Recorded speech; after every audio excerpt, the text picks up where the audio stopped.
welcome back to my channel. Like always, I'm How To Tech Tips, and I hope you guys enjoy my videos, and of course don't forget to subscribe, like, comment, and share any of my videos. If you guys have any requests, please comment in the comment section below, or you can even email me. My email is in the description below. Today I'm going to be showing you how to create a system restore point in Windows 10. This is good just in case your Windows, for whatever reason, just keeps crashing or you're just unable to boot it up. This is great for that, and if you end up using the system restore, then it should solve your problem.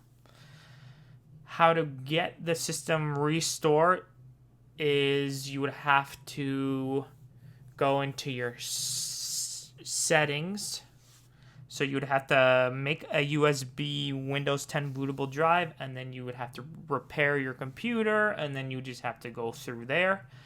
That's for another video though, but right now I'll just show you how to do it. So let's get started. So first we're going to left click on the search, and then we will look for control panel. Make this a little bit bigger. From the control panel menu, we're going to go to recovery. From recovery, we actually have three options here.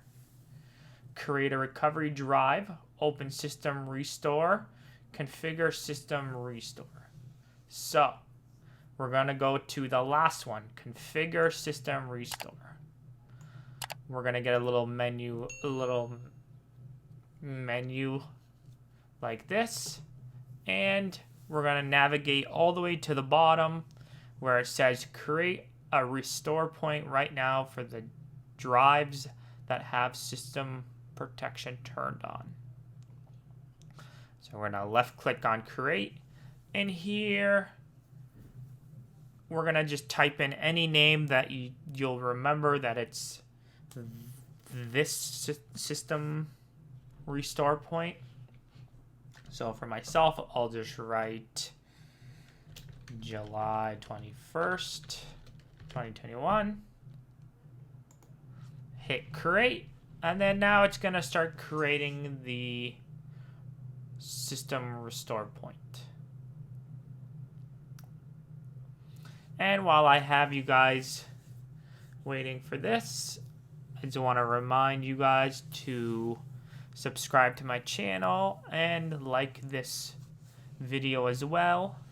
And don't be afraid to share it with any of your friends and family.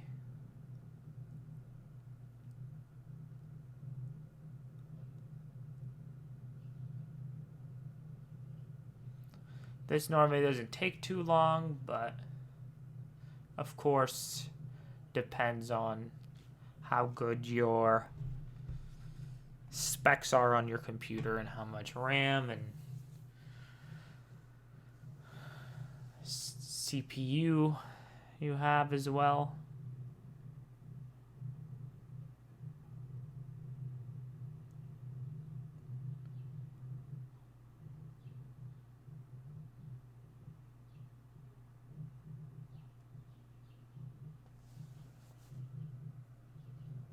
And also forgot to mention how much data you have and how big of a file it needs to be. And there you go. I think that was like just a couple of minutes. And there you go. The restore point was successfully created. We can close that. And we're done. Just like that. Thanks guys for watching. I'm How To Tech Tips. Keep teching on.